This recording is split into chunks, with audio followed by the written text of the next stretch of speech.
जय हिंद साथियों, घटना चक्र के इस डिजिटल प्लेटफॉर्म पर मैं विपुल सिंह आप सभी लोगों का स्वागत करता हूं। आज हम आप लोगों के सामने जीएस पॉइंटर सामान्य अध्ययन के किताब से साइंस के कुछ महत्वपूर्ण प्रश्नों की श्रृंखला के साथ उपस्थित हुआ हूं, जिसमें आए हुए प्रश्नों पर व्याख्यात्मक हल प्रस्तुत किया जाएगा। चलिए इसकी शुरुआत करते हैं। टॉपिक का नाम है परिसंचरण तंत्र। तो परिसंचरण तंत्र से जितने प्रश्न अभी तक सभी महत्वपूर्ण परीक्षाओं में आ चुके हैं, उसी पर आज हम लोग डिस्कस करेंगे और उससे संबंधित अन्य महत्वपूर्ण बिंदुओं पर भी चर्चा किया जाएगा। तो चलिए टॉपिक की शुरुआत करते हैं। पहला प्रश्न आप लोगों के सामने है कि एक स्वस्थ व्यक्ति का हृदय 1 मिनट में औसतन धड़कता है। इसका उत्तर भी है यहाँ पर 72 बार। ठीक, सही जवाब है इसका 72 बार धड़कता है। तो देखिए इसके संदर्भ में कुछ अन्य महत्वपूर्ण परीक्षा उपयोगी तथ्यों पर अगर हम लोग विचार करें तो यहाँ देखिए, जो मनुष्य का हृदय होता है, मनुष्य का हृदय कुल 4 कोष्ठकों में बटा होता है। 4 चैम्बर इसमें होते हैं।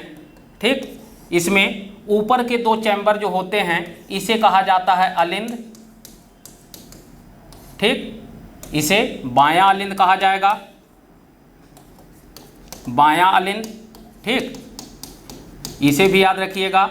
और नीचे के 2 चैम्बर जो ये हैं, इन्हें दाहिना निलय कहा जाता है, दायां निलय, और इसे कहा जाएगा बायां निलय। ठीक है, बायां निलय। तो अगला प्रश्न इसे ध्यान रखिएगा। एक प्रश्न तो यही हो जाएगा कि मनुष्य का हृदय कितने चैम्बर में बटा होता है, तो 4 चैम्बर में बटा होता है।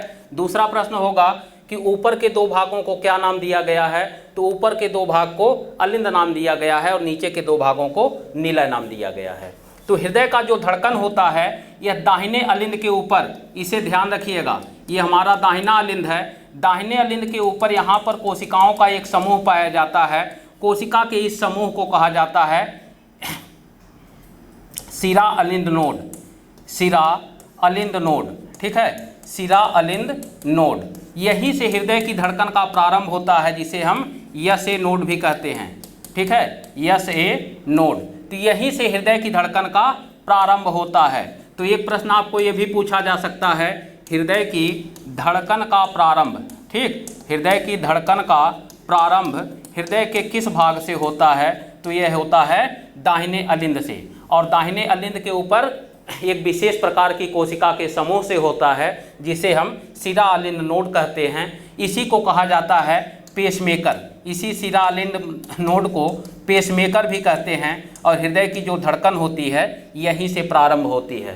पहले शिरा अलिंद नोड से होते हुए दाहिना अलिंद पंप करता है, फिर बायां अलिंद, उसके बाद दोनों निलय एक साथ पंप करते हैं। तो हृदय की धड़कन का प्रारंभ कहाँ से होगा, दाहिने अलिंद के ऊपर स्थित शिरा अलिंद नोड से। और प्रश्न अगर पूछा जाए कि प्राकृतिक पेसमेकर किसे कहते हैं, तो प्राकृतिक पेसमेकर का भी आंसर यही होगा कि दाहिने अलिंद के ऊपर स्थित शिरा अलिंद नोड को ही प्राकृतिक पेसमेकर भी कहा जाता है। ठीक है, चलिए अगले प्रश्न की ओर हम लोग बढ़ते हैं।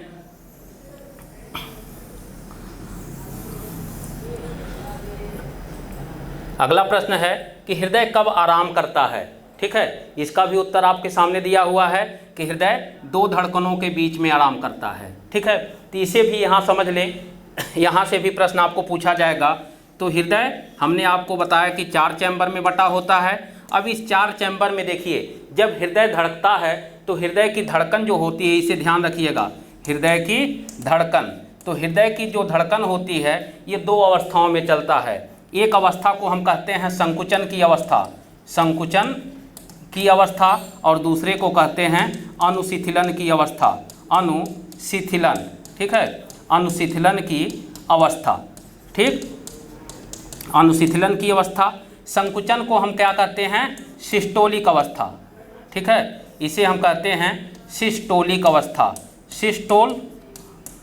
ठीक, और अनुशिथिलन को हम कहते हैं डायस्टोल, डायस्टोल। ठीक, तो यहाँ संकुचन का मतलब जब हृदय पंप करता है, ब्लड को पंप करने की क्रिया होती है, उसे हम सिस्टोल कहते हैं। और हृदय जब पुनः अपनी पूर्व अवस्था में आता है तो उसे हम अनुशिथिलन या डायस्टोल कहते हैं। तो जो हृदय की धड़कन होती है, सिस्टोल या अनुशिथिलन की अवस्था को ही कहा जाता है हृदय की धड़कन। ठीक, इसी को ही हम वास्तव में हृदय की धड़कन कहते हैं। ठीक, इसे हम कहते हैं हृदय की धड़कन। और जो अनुशीतलन की अवस्था होती है या डायस्टोल की अवस्था, इसे कहा जाता है हृदय का विश्रांति काल। ठीक, हृदय का विश्रांति काल। ठीक है, तो अब यहाँ ध्यान रखिएगा, ध्यान दीजिए इस चीज़ पर। एक बार संकुचन होगा, फिर अनुशीतलन होगा, उसके बाद अनुशीतलन के बाद फिर से क्या होगा, हृदय पंप करेगा, और इस अवस्था को हम फिर से क्या कहेंगे, सिस्टोलिक अवस्था कहेंगे। ठीक, इसे हम फिर से कहेंगे सिस्टोल की अवस्था या संकुचन की अवस्था, इसे हम कहेंगे संकुचन की अवस्था।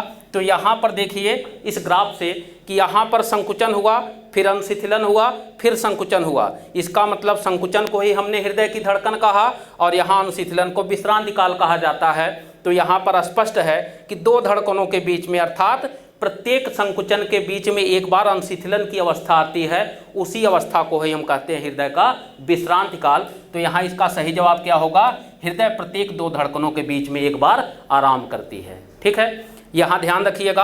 अब अगला प्रश्न आपसे कभी ये भी पूछा जा सकता है कि हृदय के धड़कन में, अर्थात संकुचन और अनुशीतलन या सिस्टोल और डायस्टोल की अवस्था में हृदय की धड़कन की अवस्था किसे कहते हैं। तो हृदय की धड़कन की अवस्था केवल संकुचन को कहा जाता है, अर्थात सिस्टोल को कहा जाता है। अगला प्रश्न अगर ये पूछा जाए आपसे कि हृदय के संकुचन और अनुशीतलन की अवस्था में से किसे हृदय का विश्रांति काल कहा जाता है, तो यह हम अनुशीतलन या डायस्टोल अवस्था को हम हृदय का आराम काल या विश्राम काल कहते हैं। ठीक है, अब हृदय की जो धड़कन होती है, हृदय की धड़कन, ये हमने आपको बताया था कि शिरा अलिंद नोड से प्रारंभ होता है, दाहिने अलिंद के ऊपर एक कोशिका का समूह है।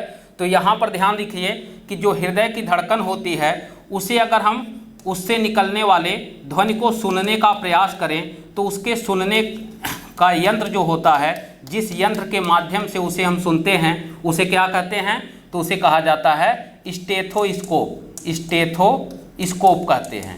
ठीक, स्टेथोस्कोप कहते हैं। ये प्रश्न भी ध्यान रखिएगा। ठीक है, स्टेथोस्कोप के माध्यम से हम हृदय की धड़कन से निकलने वाले ध्वनि को सुन सकते हैं। ये भी प्रश्न पूछा जाता है। चलिए अगले प्रश्न की ओर हम लोग बढ़ते हैं।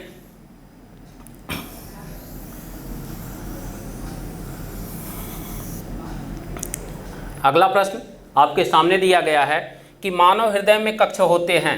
तो मानव हृदय में कितने कक्ष होते हैं, कितने चैम्बर होते हैं। इसका सही जवाब 4 यहाँ पर दिया हुआ है। और अभी हमने आपको बताया है कि मनुष्य का हृदय 4 कोष्ठकों में बटा होता है, 4 कक्षों में बटा होता है, जिसमें ऊपर के 2 कक्ष को अलिंद कहा जाता है और नीचे के 2 कक्ष को निलय कहा जाता है। ठीक है, दूसरी चीज़ ध्यान रखिएगा, जो मेढक का हृदय होता है, मेढक का हृदय, ठीक है, मेढक का हृदय ये 3 के कक्षों में बटा होता है। इसमें केवल 3 कक्ष होते हैं, जबकि जो तिलचट्टे का हृदय होता है, तिलचट्टा, ठीक, कॉकरोच, तो इसका हृदय कुल 13 कक्षों में बटा होता है। ये भी प्रश्न आपसे पूछा जा सकता है। अब यहाँ पर मेढक से एक प्रश्न और आप लोग जान लीजिए कि मेढक का हृदय 3 चैम्बर में बटा है। इसका मतलब है कि मेढक के हृदय को अगर हम देखें तो इसमें अलिंद तो 2 होते हैं, अलिंद की संख्या 2 होती है, अलिंद 2 होगा, लेकिन निलय केवल 1 होता है, निलय केवल 1 होता है। ये भी प्रश्न नोट कर लीजिए कि मेढक के हृदय में 1 निलय और 2 अलिंद पाए जाते हैं। ठीक, चलिए अगले प्रश्न की ओर हम लोग बढ़ते हैं।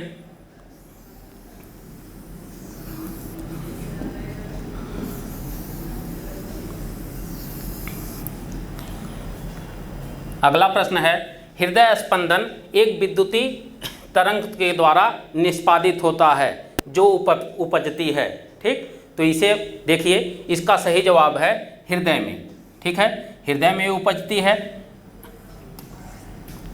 अर्थात अब यहाँ से प्रश्न क्या कर रहा है, कह रहा है कि एक हृदय स्पंदन एक विद्युतीय तरंग के द्वारा निष्पादित होती है। ठीक, जो उपजती है तो कहाँ से उपजेगी, हृदय से। तो हमने आपको अभी अभी बताया है कि जो मनुष्य का हृदय होता है कुल 4 चैम्बर में बटा है। ठीक, इस 4 चैम्बर में यहाँ पर दाहिने अलिंद के ऊपर शिरा अलिंद नोड होता है, शिरा अलिंद नोड होता है।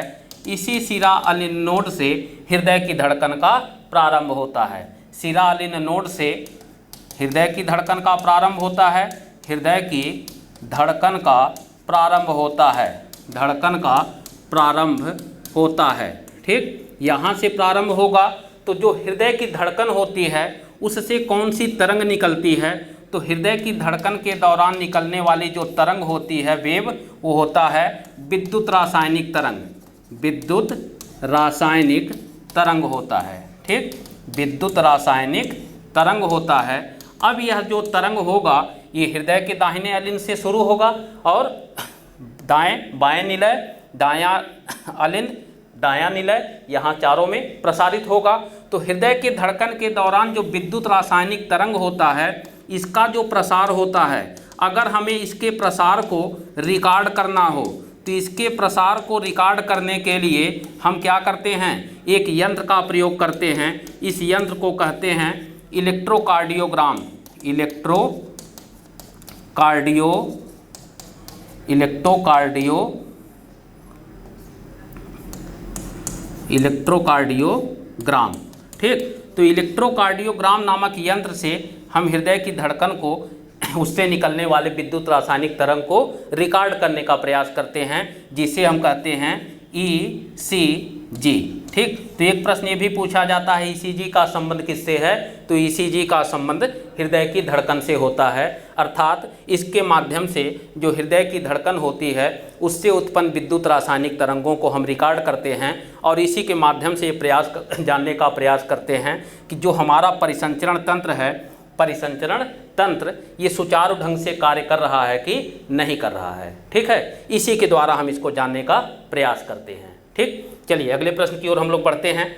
अगला प्रश्न,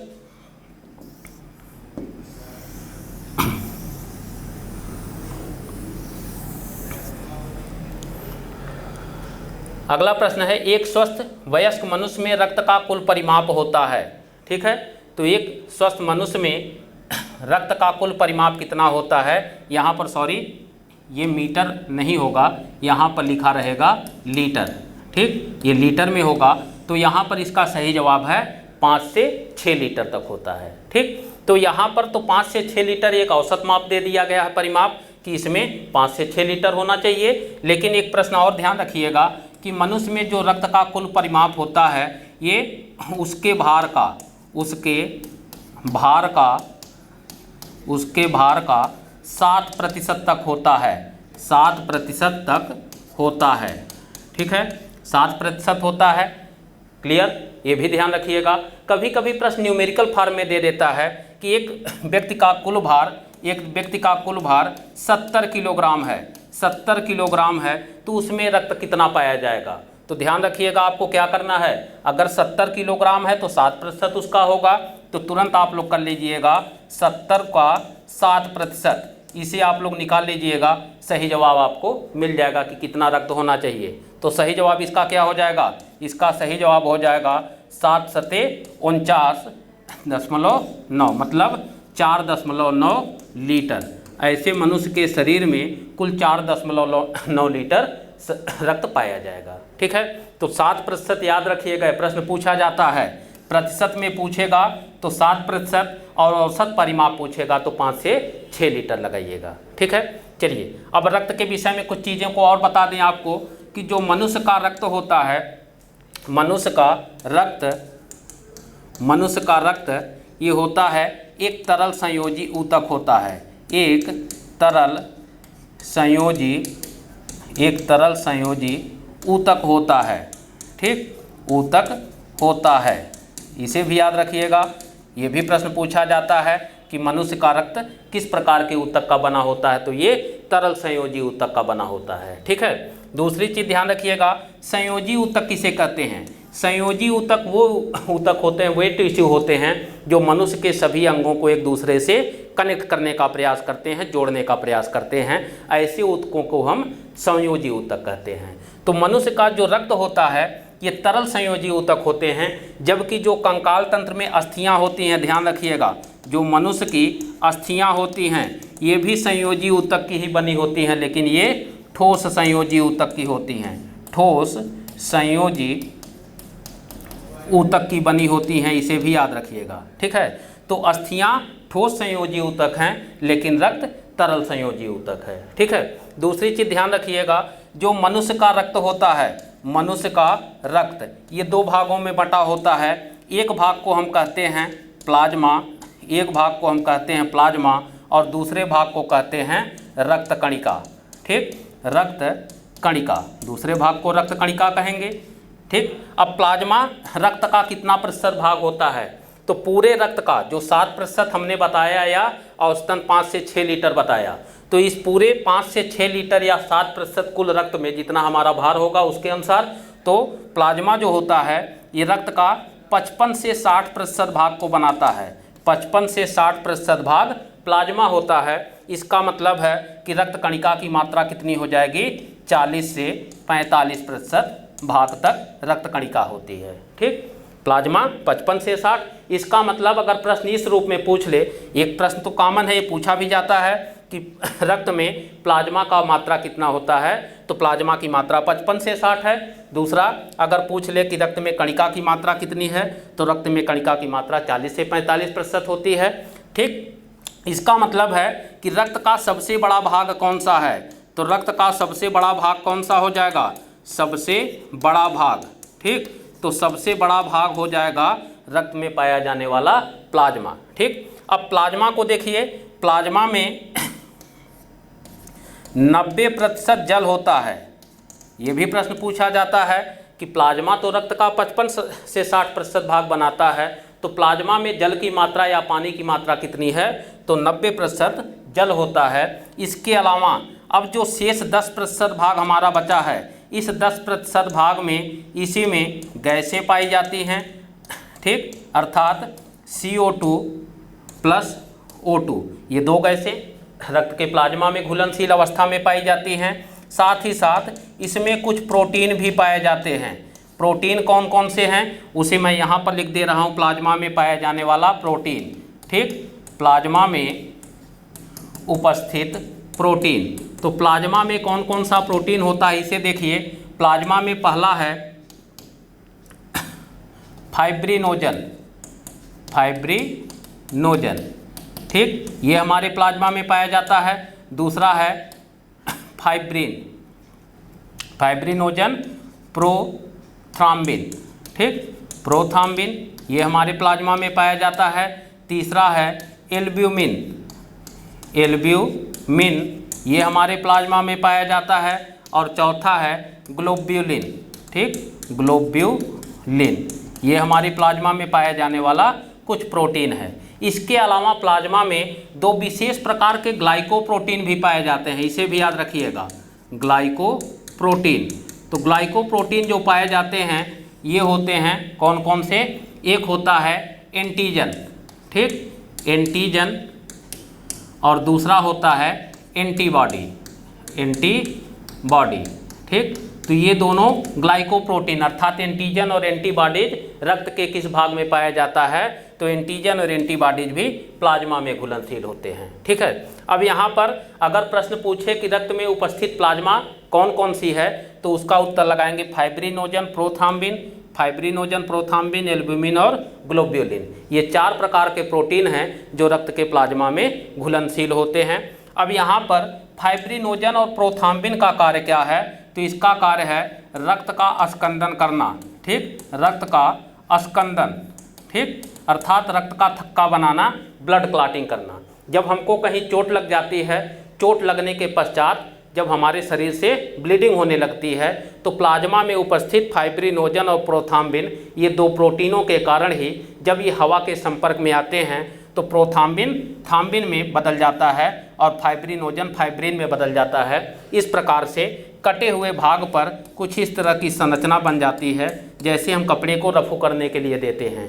तो इस प्रकार की संरचना के कारण जो कणिकाएँ होती हैं इसमें फंस जाती हैं और रक्त क्लॉटिंग मतलब रक्त क्लॉट कर जाता है और ब्लीडिंग रुक जाता है। ठीक है, दूसरी चीज़ ये एल्ब्यूमिन और ग्लोब्यूलिन, इसके विषय में देखिए। एल्ब्यूमिन और ग्लोब्यूलिन का कार्य क्या है? कार्य भी आपसे पूछा जा सकता है। तो इसका कार्य क्या है? इसका कार्य है रक्त में जल की मात्रा को नियंत्रित करना, ठीक, जल की मात्रा को नियंत्रित करना। ठीक है, तो एल्ब्यूमिन और ग्लोब्युलिन ये दोनों रक्त में जल की मात्रा को नियंत्रित करने का कार्य करते हैं, जबकि प्रोथ्राम्बिन और फाइब्रिनोजन ये रक्त क्लॉटिंग करने का कार्य करते हैं। ठीक है, तो यहाँ से इतनी चीज़ों को आप लोगों ने देखा। दूसरी चीज़ अब हम बताना चाहते हैं आपको रक्त कणिका के विषय में कुछ चीज़। रक्त कणिका के विषय में कुछ चीज़ आप लोग जान लीजिए।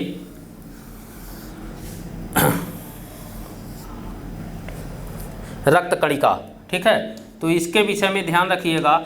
जो रक्त कणिका है ये पूरे ब्लड का कितना % भाग है, तो हमने आपको बताया था कि रक्त कणिका 40 से 45% भाग तक रक्त कणिका होती है, जो 3 प्रकार की होती है। एक को हम कहते हैं RBC, ठीक, अर्थात लाल रक्त कणिका, इसे कहा जाता है लाल रक्त कणिका, ठीक, लाल रक्त कणिका इसे कहते हैं। दूसरा है WBC, इसे कहा जाता है श्वेत रक्त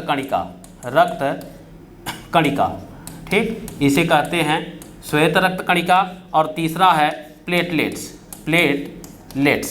ठीक, प्लेटलेट्स, तो इसका रासायनिक नाम देखिए,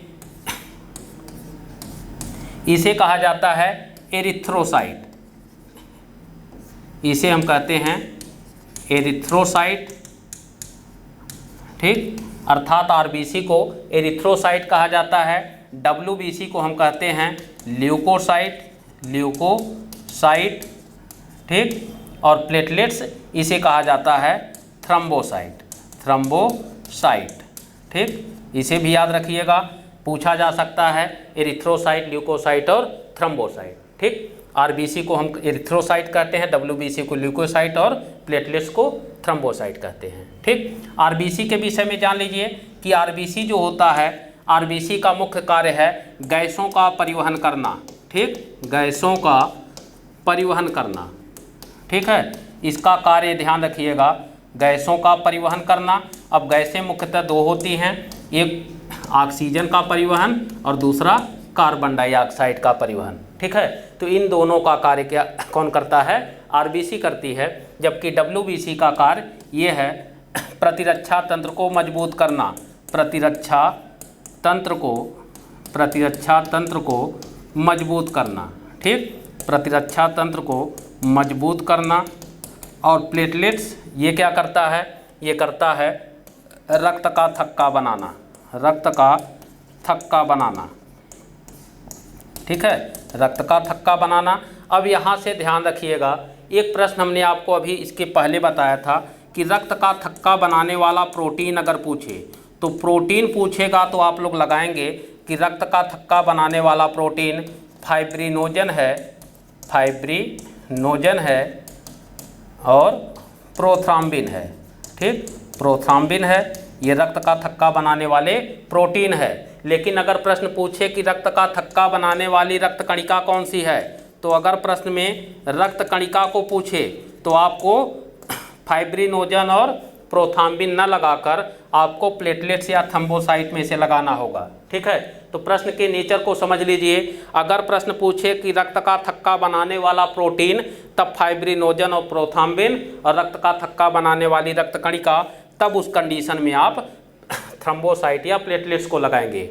और यहीं पर अगर प्रश्न पूछे कि रक्त का थक्का बनाने वाला विटामिन, तो विटामिन का नाम अगर पूछे तो विटामिन की स्थिति में आप लोग लगाएंगे विटामिन के, ठीक, अर्थात फिलोक्विनोन, इसे हम कहते हैं फिलोक्विनोन, ठीक, फिलोक्विनोन। तो रक्त का थक्का बनाने वाला विटामिन पूछ रहा है कि प्रोटीन पूछ रहा है कि रक्त कणिका पूछ रहा है, इसे ध्यान रख के ही प्रश्न को आप लोग करिएगा, ठीक है। चलिए अगले प्रश्न की ओर हम लोग बढ़ते हैं।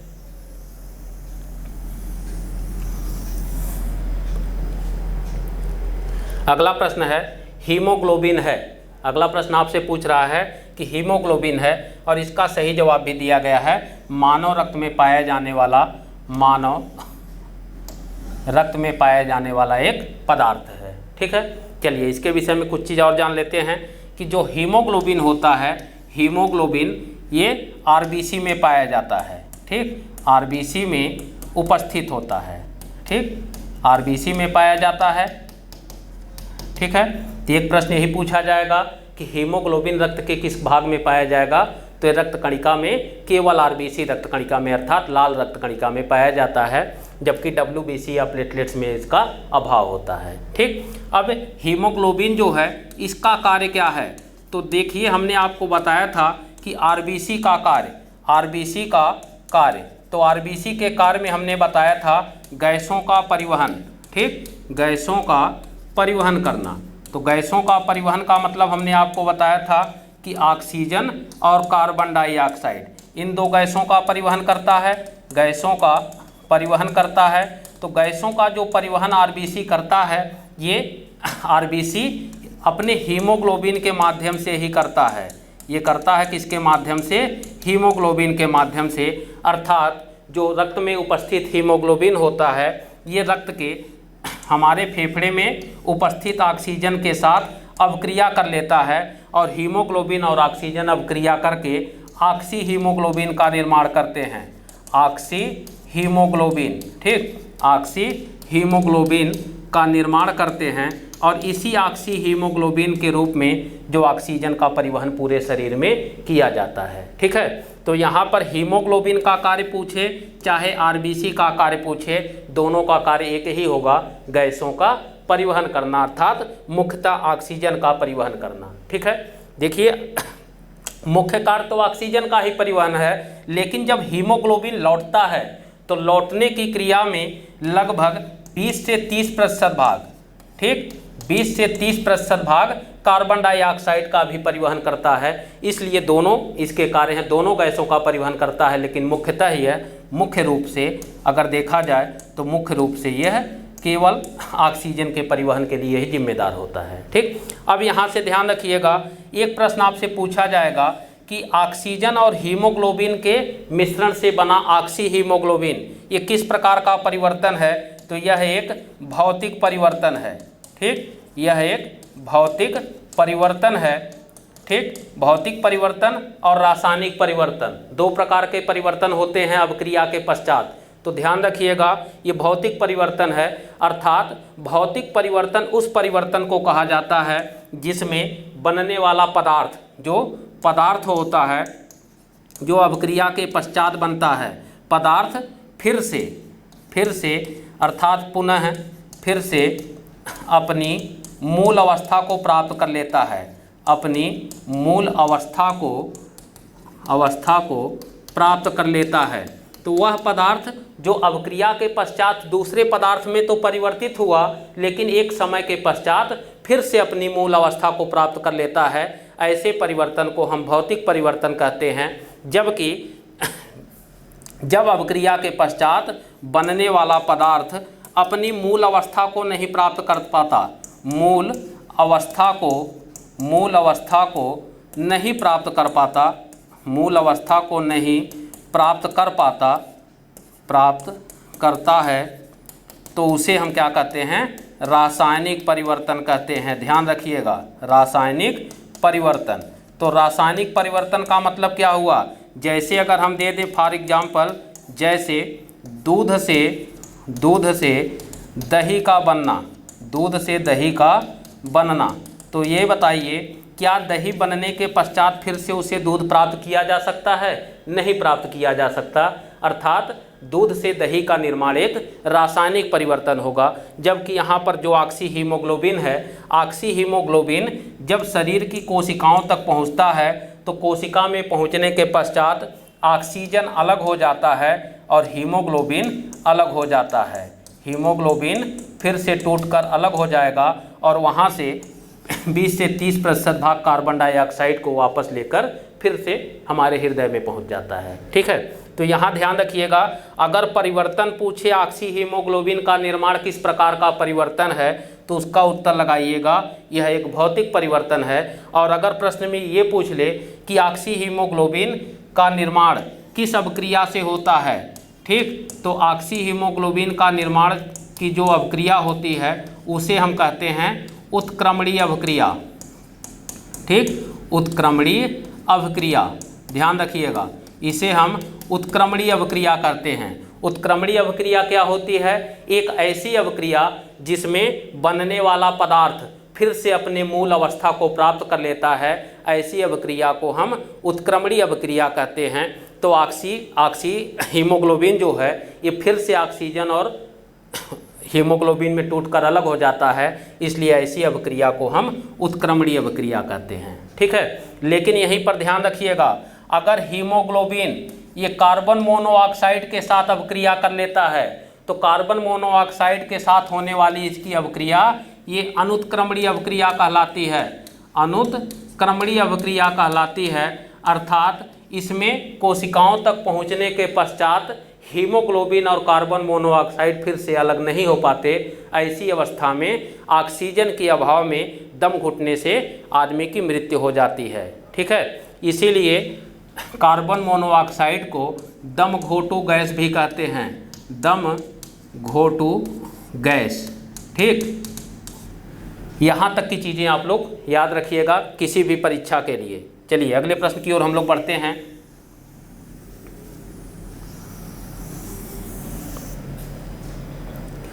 अगला प्रश्न है, एक स्वस्थ मनुष्य का रक्तचाप अर्थात सिस्टोलिक और डायस्टोलिक होता है। ठीक, तो इसमें दोनों प्रकार के संकुच हृदय की धड़कन को पूछ रहा है कि रक्तचाप कितना होता है।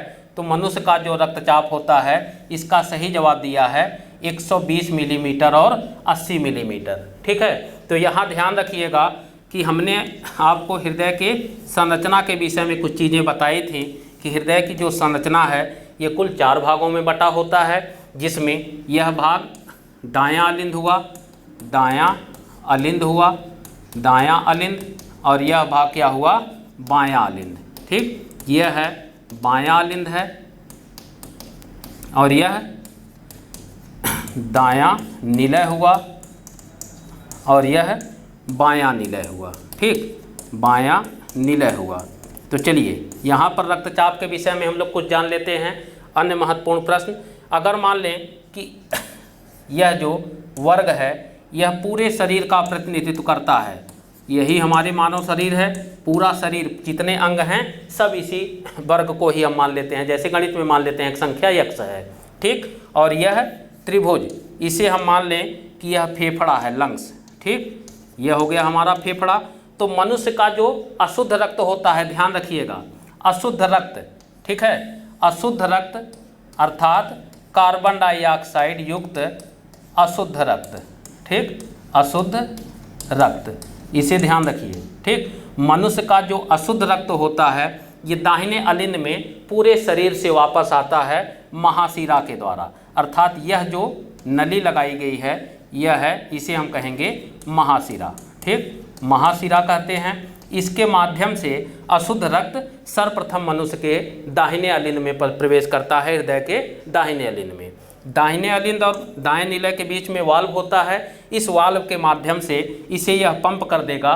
कहाँ पंप करेगा, दाहिने निलय को। तो दाहिने निलय का यह जो अशुद्ध रक्त है ये पल्मोनरी धमनी के माध्यम से, पल्मोनरी धमनी के माध्यम से, तो पल्मोनरी धमनी के माध्यम से इसे फेफड़े को पहुंचा देता है। ठीक है, तो यहाँ से एक प्रश्न ध्यान रखिएगा, धमनी और शिरा, धमनी और शिरा दो प्रकार की वाहिका होती है। धमनी और शिरा ये दो प्रकार की वाहिकाएं होती हैं। धमनियों में शुद्ध रक्त अर्थात ऑक्सीजन युक्त रक्त बहता है, जबकि शिराओं में कार्बन डाइऑक्साइड युक्त अशुद्ध रक्त का प्रवाह होता है। ठीक, अशुद्ध रक्त का प्रवाह होता है। अब यहाँ देखिए कि मनुष्य का जितनी धमनियाँ हैं हमने बताया कि ये शुद्ध रक्त को ही प्रवाहित करेगा अर्थात ऑक्सीजन युक्त रक्त को, लेकिन पल्मोनरी धमनी एकमात्र धमनी हुई जो अशुद्ध रक्त को प्रवाहित कर रही है, अशुद्ध रक्त को प्रवाहित कर रही है। ठीक है, ये भी प्रश्न पूछा जाता है, या यही प्रश्न इस रूप में भी पूछा जा सकता है आपसे कि मनुष्य के दाहिने निलय से जो अशुद्ध रक्त होगा फेफड़े तक किस वाहिका के माध्यम से पहुंचाया जाएगा, तो पल्मोनरी धमनी के। अब यहाँ पर ऑक्सीजन श्वसन क्रिया के दौरान जो ऑक्सीजन होता है वह ऑक्सीजन फेफड़े में रहता है। फेफड़े में यहाँ से फेफड़े से एक वाहिका और निकली रहती है, इसे हम कहते हैं पल्मोनरी शिरा। ठीक, इसे कहते हैं पल्मोनरी शिरा। तो पल्मोनरी सिरा में ऑक्सीजन युक्त शुद्ध रक्त ये बाएं अलिंद को पहुंचा दिया जाता है और बायां अलिंद इसे पंप कर देता है बाएं निलय को। ठीक, अब बाएं निलय से छोटी छोटी धमनियां लगी होती हैं। ठीक, यह धमनी होती है, इसी धमनी पर ध्यान रखिएगा, जब रक्त को पंप किया जाता है तो रक्त को पंप करते समय धमनी पर पड़ने वाले दाब को ही रक्त दाब कहते हैं। ठीक, तो यह जो रक्त दाब होगा जब हृदय संकुचित होकर रक्त को पंप करता है तो उसे सिस्टोलिक अवस्था कहते हैं, और फिर से जब अपनी पूर्व अवस्था में आते हैं तो उसे डायस्टोलिक अवस्था कहते हैं। तो इसमें सिस्टोल का रक्तदाब 120 और डायस्टोल का रक्तदाब 80 होता है। ठीक है, तो चलिए आज के वीडियो में इतना ही प्रश्न हम लोग पढ़ पाए। नेक्स्ट वीडियो में अगला कुछ प्रश्न जो इसमें छूटा हुआ उस पर भी चर्चा किया जाएगा। तो वीडियो अच्छा लगा हो तो लाइक करिएगा, शेयर करिएगा और हमारे चैनल को सब्सक्राइब करना मत भूलिएगा। घटना चक्र परिवार के साथ जुड़े रहने के लिए धन्यवाद। जय हिंद साथियों।